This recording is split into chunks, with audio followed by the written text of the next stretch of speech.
Al Día con Hernán Higuera. A las 6 de la mañana, 34 minutos. Saludamos a quienes nos escriben. Gracias por hacerlo, por interactuar con nosotros. Buen día, Hernán. Como siempre, la viveza criolla. ¿Quién controla la venta de gas para piscinas? Nadie. La venta de combustibles, nadie. Suben los precios y en las bombas de gasolina despachan menos contenido y cobran por galón completo. Es raro que el gremio de ambas partes del combustible no protesten por el alza de este producto como lo hacen para seguir comprando cada que sube. Nos pregunta una amable oyente. Un oyente nos escribe aquello. Gracias por interactuar. Las 6 de la mañana, 35 minutos, 6:35. Ayer llegó la misión de observadores internacionales que vienen a actualizarse en cuanto a información, mirar los procesos, los concursos, sobre todo el que está en marcha, el de la nominación del nuevo fiscal general del Estado. Ayer los pudimos recibir en el aeropuerto, conversamos rápidamente con ellos y claro, vienen a constatar, a reunirse con organismos sociales, con autoridades para ver cómo están los procesos. Y hemos invitado al doctor Jaime Arellano, él es el secretario ejecutivo de la Misión Internacional de Observadores. Entendemos, doctor Arellano, buenos días, que ya en estas primeras horas ustedes más o menos han visto y se han empapado, se han informado de cómo está la situación. ¿Tienen tal vez alguna primera evaluación? A ver, yo no me atrevería, buenos días, Hernán, muchas gracias por la invitación. No me atrevería a decir que hay una evaluación porque estamos recién iniciando la ronda de conversaciones. Pero obviamente ya estamos en pie derecho, vamos a tener reunión hoy con la señora canciller, vamos a reunirnos también con personal, digamos, relacionado con la Corte Constitucional, vamos a reunirnos con organizaciones de la sociedad civil que se preocupan del tema. Esa fue una de las conversaciones de ayer. Así que estamos constatando, digamos, algunos contextos del proceso. Por ejemplo, tú sabes bien, Hernán, que este proceso de selección de fiscal general del Estado debió haber ocurrido ya el año pasado, haberse iniciado el proceso, porque en abril de este año debería haberse ya podido tomar posesión por parte de la nueva persona nominada, ¿correcto? Y sin embargo eso se dilató. Ahí hay un contexto, digamos, del que ya estamos tomando nota, porque justamente ocurre que no se inicia el proceso por parte de la comisión, del Consejo para la Participación Ciudadana y Control Social en el momento indicado. Y ocurre que luego la fiscal en ejercicio renuncia justamente en un momento posterior a la elección del actual gobierno y ahí recién se inicia el proceso. Entonces tomamos nota de eso, del atraso que ha habido en el proceso, del momento en que se inicia y ahora entonces estamos empezando a mirar cómo se dieron los primeros pasos previos. Recuerda, se crea una comisión técnica por parte del Consejo de Participación Ciudadana y Control Social. Se llama a los ciudadanos a inscribirse para conformar, ¿cierto?, las comisiones ciudadanas de evaluación, y estamos en ese proceso. Hasta el momento lo que ha ocurrido es que se presentaron 69 personas, apenas un número más bien bajo de ciudadanos para competir por 5 puestos de 10 totales que hay en esta comisión de evaluación ciudadana. Y bueno, lo que esperamos es que haya mucha transparencia en el proceso, porque ya se ha señalado que solo 10 de estas 69 personas cumplirían con los requisitos. Es muy importante, como siempre hemos dicho, entonces, que haya un procedimiento de carácter técnico, que sea público y que sea transparente, y que se conozcan, por lo tanto, los motivos, las razones técnicas por las que solo esas 10 personas aprueban los requisitos y por qué las otras 50 prácticamente son consideradas no aptas para integrar esta comisión. Doctor Arellano, entiendo que ustedes se habrán ya informado sobre las intenciones que se han expuesto públicamente a través de medios de comunicación de un exministro que quiere ser fiscal, que tendrá todo el derecho, pero que ha sido cuestionado precisamente porque son las mismas prácticas de siempre, sobre todo ante el mismo Consejo de Participación Ciudadana y Control Social, que no ha dado pues muestras de transparencia ni de no injerencia política. Ya el Ecuador ha tenido experiencia en esto y sobre todo los cuestionamientos al Consejo de Participación y sus procesos Entiendo que ustedes ya saben que, por ejemplo, un exministro de gobierno que renunció y que ha expresado públicamente que quiere ser el candidato a fiscal. ¿Cuán bien visto es esto? A ver, ahí obviamente los estándares internacionales y las buenas prácticas internacionales lo que señalan es que lo que se debe buscar, ¿cierto?, siempre es un sistema de justicia que sea independiente del poder político, porque el sistema de justicia está llamado a proteger la Constitución, las leyes y los derechos de los ciudadanos frente al poder del gobierno de turno. Entonces, esto significa que se deben buscar a personas para integrar los tribunales de justicia y también la función de fiscalía, que sean independientes del poder político en lo más posible y que haya un criterio técnico en esa decisión. Hay países como el mío, por ejemplo, en que se establece en la propia norma la prohibición de cualquier ministro de Estado, cualquier parlamentario, de postular a fiscal nacional, se llama en Chile, fiscal general, se llama acá en el Ecuador, a cualquier persona que no haya dejado de ser ministro o parlamentario al menos un año antes de ese proceso de selección. Lo que se busca entonces es que haya un grado de distancia, ¿cierto?, entre el ejercicio de una función política, ya sea en la Asamblea Legislativa o en el Ejecutivo, en el gobierno, antes de postularse. Por lo tanto, eso es una norma específica de mi país. En el caso del Ecuador, esa norma no está en la ley o en la Constitución. Sin embargo, insisto, los estándares internacionales, las recomendaciones de Naciones Unidas respecto de la función fiscal, lo que señalan es que se deben buscar mecanismos que aseguren la no interferencia de los otros poderes del Estado en la función judicial y en la función fiscal. Y esto, claro, haría recomendable que quien acaba de dejar un cargo en un gobierno evitara, digamos, ser parte de la función judicial o de la función fiscal, porque surgen dudas absolutamente razonables sobre la independencia de las personas respectivas. Hace pocos días, el Consejo de Participación Ciudadana y Control Social, también en una decisión sorpresiva, cuando se pretendía elegir a las autoridades, mejor dicho, o conformar las ternas para que tanto la Corte Nacional de Justicia como el Ejecutivo, como la Asamblea Nacional, como la misma Fiscalía envíen a sus candidatos para elegir al nuevo presidente del Consejo de la Judicatura, sospechosamente una miembro del Consejo de Participación Ciudadana, concretamente Joana Verde Soto, decide sacar a uno de los integrantes de la terna para que la Corte Nacional ponga al presidente de la Judicatura actual, Mario Godoy, después de que dijeron que no lo conocían, que no era su candidato, que no sabían quién es, y claro, resulta que sí se sabe quién es, todo el mundo sabe quién es Mario Godoy, en un claro intento de tomarse la justicia, han dicho algunos analistas en el país, intenciones del gobierno. ¿Eso es transparencia? Bueno, nuevamente le reitero sí que la función de nuestra misión no es, digamos, hacer análisis sobre la contingencia política. Nuestra función es observar el proceso de selección de la Fiscalía General.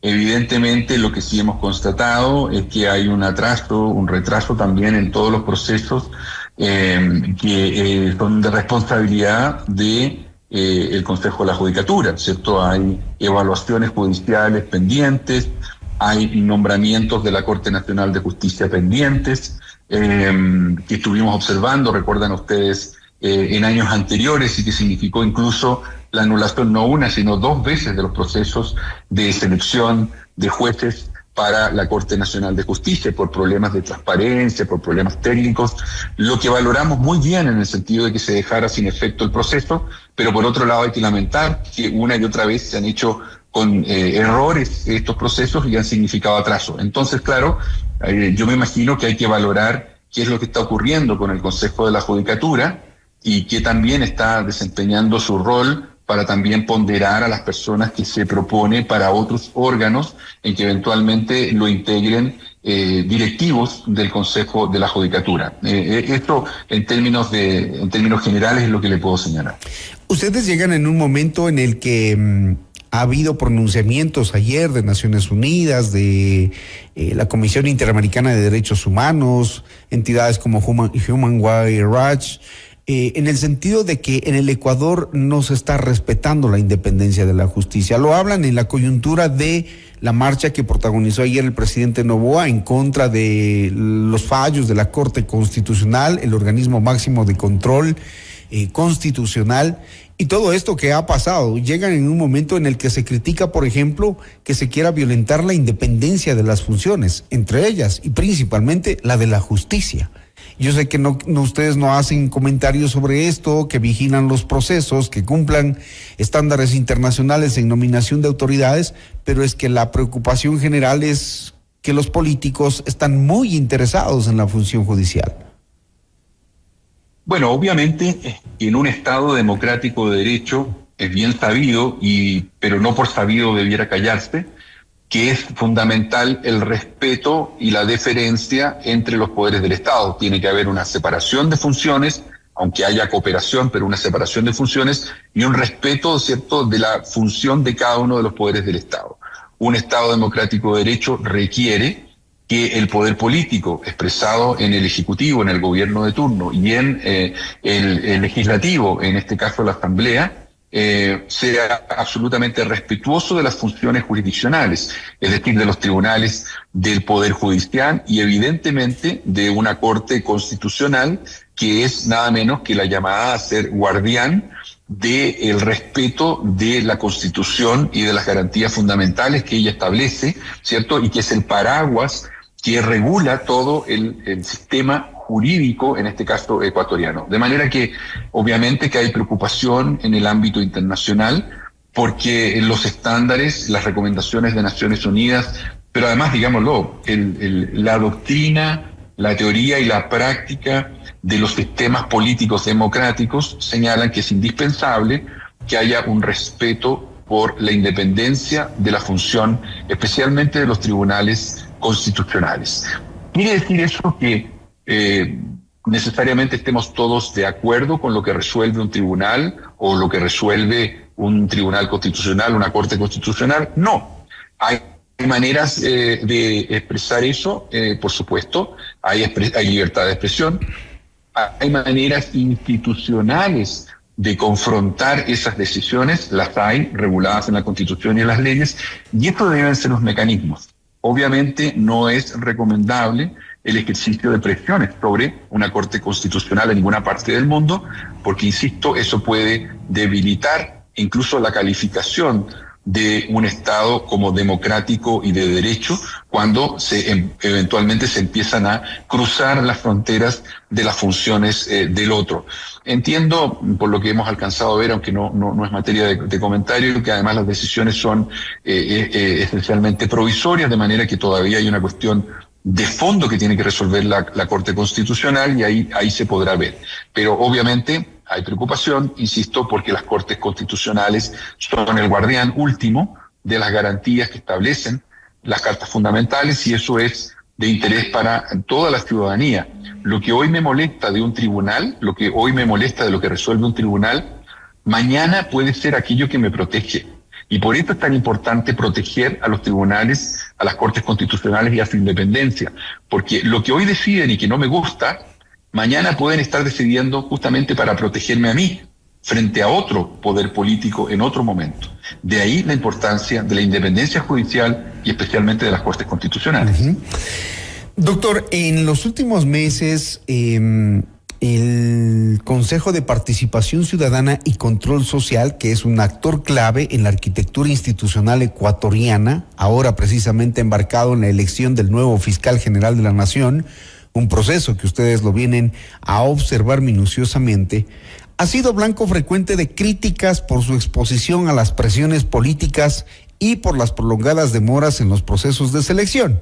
Se supone que sus miembros deben ser apartidistas, pero la realidad demuestra lo contrario, como ya pasó con el caso Ligados, como ya pasó con el intento último de sacar de la terna a un profesional que estaba integrándola, la sacaron y pusieron a Mario Godoy ahí. Le pregunto y le hago este contexto porque la ciudadanía ecuatoriana, aún con la observación internacional, puede estar tranquila de que los grupos narcodelictivos y los grupos políticos no tengan injerencia en la elección del nuevo fiscal en el Ecuador. Yo creo que el tema del narcotráfico, de las organizaciones criminales, incluso de las organizaciones criminales que se van enquistando en movimientos políticos o en partidos políticos, es un peligro real en toda América Latina. Y no solo en América Latina, ya está ocurriendo también eventualmente en otros sectores del mundo. Es una realidad a la que estamos enfrentados. ¿Cómo se combate esto? Con normas claras que establezcan incompatibilidad, por ejemplo, para que personas que tengan un relacionamiento prohibido con el crimen organizado, con el narcotráfico, participen de estos procesos, es decir, que puedan llegar a integrar órganos de toma de decisión política.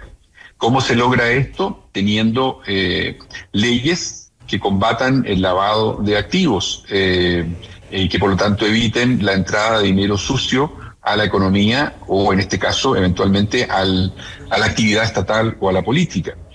¿Cómo se resuelve esto? Teniendo también tribunales independientes que hacen su labor, igual que fiscales independientes que hacen su labor de investigación, y luego tribunales independientes que hacen su labor de decidir en investigaciones criminales, ¿cierto? Sin consideración al eventual color político, cercanía o, peor aún, integración de una organización criminal. Entonces, eso es lo que hay que hacer. Hay que tener normas claras y, sobre todo, como insistimos nosotros, hay que tener transparencia, porque eso es lo que permite a los medios de comunicación como ustedes y a otros, a las organizaciones de la sociedad civil especializadas, requerir información, exigir transparencia para que se sepa quiénes están postulando, cuáles son sus pergaminos, si cumplen o no con los requisitos, y sobre todo si tienen conflictos de interés o si tienen incluso prohibición por un relacionamiento, por ejemplo, con organizaciones criminales o con el narcotráfico.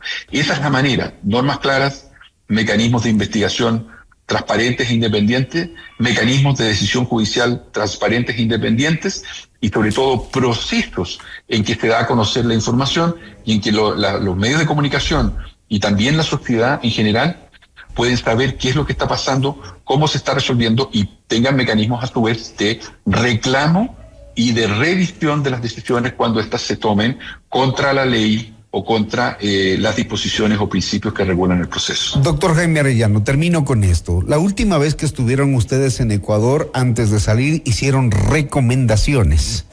¿Nos podría recordar qué es lo que recomendaron y qué de eso se ha cumplido? Bueno, la verdad es que las recomendaciones tuvieron que ver, recuerden ustedes, con el proceso de selección de jueces de la Corte Nacional de Justicia. Uh-huh. En el primer proceso que observamos, en que llegamos cuando ya se había iniciado, señalábamos que habían serias dificultades en materia de la prueba que se estaba dando por el sistema informático. Y en aquel momento, primero se dijo que no, segundo habíamos dicho que habían problemas de transparencia en el conocimiento, digamos, de los antecedentes de las personas que postulaban a los cargos. Y habíamos recomendado que todas estas informaciones debían darse a conocer públicamente para que prensa y ciudadanía pudieran hacer una supervisión de eso. Se dijo que los derechos de privacidad de las personas que postulaban eran primero que esto. Dijimos que eso era un error, porque cuando alguien concursa para ser juez de la Corte Nacional de Justicia, los derechos de privacidad ceden a la necesidad de transparencia y de control ciudadano. No se hizo. ¿Qué ocurrió? Que después aparecieron varios candidatos que tenían problemas de conflictos de interés bastante importantes, y eso en parte fue lo que obligó a anular el primer proceso. En el segundo proceso, lo que dijimos también era que había dificultades con el sistema informático. Aparentemente hubo sospechas, ¿cierto?, uh-huh, de que había habido filtración de las preguntas en la etapa de conocimientos jurídicos de los postulantes. Finalmente así se confirmó. ¿Ustedes detectaron eso? ¿Ustedes detectaron eso a tiempo? Eso lo detectó, recuerdo, medios de comunicación, claro, lo detectaron abiertamente. Y entonces confirmaron las preocupaciones que nosotros teníamos de información que nos había llegado sobre el tema. Y eso significó también que se dejara sin efecto ese proceso, y entiendo que se ha señalado en el proceso ahora que estamos observando para la elección del fiscal general del Estado, que va a haber especial preocupación por la plataforma computacional que se use para todo el proceso y en especial para las pruebas de conocimiento, porque ahí obviamente hay un peligro de que se filtren, de trampa, claro, de que se filtren las preguntas, de que se beneficie a algunos. El otro problema obviamente son cuando se hacen entrevistas personales, el que haya un mecanismo, digamos, horizontal, uniforme para todos los concursantes, que sean los mismos temas que se pregunten a todas las personas con distintos tipos de preguntas. Y no como ocurre a veces en estos concursos, en que en el fondo se le empiezan a hacer preguntas fáciles a algunos y difíciles a otros, con lo que se altera muchas veces los resultados por los puntajes que se dan en esa etapa. A nosotros los ecuatorianos nos queda muy claro de cómo cuando se eligen autoridades de la función judicial, los políticos y los delincuentes son capaces de todo. El caso Pantalla es una muestra de ello, donde Wilman Terán, presidente del Consejo Nacional de la Judicatura, manipuló, cohimó, sobornó a funcionarios de su propia judicatura para que obtengan los exámenes. Incluso un funcionario rindió el examen para beneficiar a Anabel Torres Ceballos, su pareja sentimental, la de Terán, para que ella se mantenga como magistrada de la Corte Nacional de Justicia, ¿no? O sea, hemos visto de todo y afortunadamente los medios de comunicación en el país siempre alertas y también las advertencias de ustedes como comisionados. Hoy tienen una nueva misión, el tema de la fiscalía, que se requiere un funcionario transparente, independiente, probo y además que ejecute las acciones en casos de corrupción grandes que todavía siguen en la impunidad. Doctor Arellano, si tiene un comentario final a esto, si no, le agradezco por atender nuestra entrevista. Simplemente agradecerles la preocupación a FM Mundo, además, por preocuparse de la presencia de nuestra misión en el Ecuador. Nosotros trabajamos aliados con los medios de comunicación, tratamos de ser lo más abiertos posible porque estamos convencidos de que la posibilidad de que ustedes tengan de conocer los hechos, de investigarlos y también de transmitírselos a esta misión es lo que nos permite cumplir nuestro rol, que insisto, es de colaboración. Nosotros no tomamos decisiones por el Estado ecuatoriano ni pretendemos hacerlo. Lo que hacemos es supervisar el proceso, hacer recomendaciones frente a los estándares internacionales, porque queremos que los procesos sean lo mejor para el Ecuador. Y en este caso, que ojalá el proceso permita, con cumplimiento de principios y estándares, elegir a la persona más indicada para ejercer la muy delicada función de fiscal general del Estado del Ecuador. Muchas gracias. Y vamos a estar pendientes a sus recomendaciones. Entiendo que hasta el jueves, ¿no? Vamos a estar hasta el viernes en el Ecuador, así que el jueves vamos a tener una actividad pública y el viernes nos retiramos, pero vamos a estar obviamente conectados y alertas para seguir el proceso. Ok, estaremos pendientes a las recomendaciones que hagan al proceso de observación de la elección del fiscal general de la Nación en el país. Muchísimas gracias al doctor Jaime Arellano, secretario ejecutivo de la Misión Internacional de Observación al proceso de designación del próximo fiscal general. Buen día. Buen día. 6:57 minutos.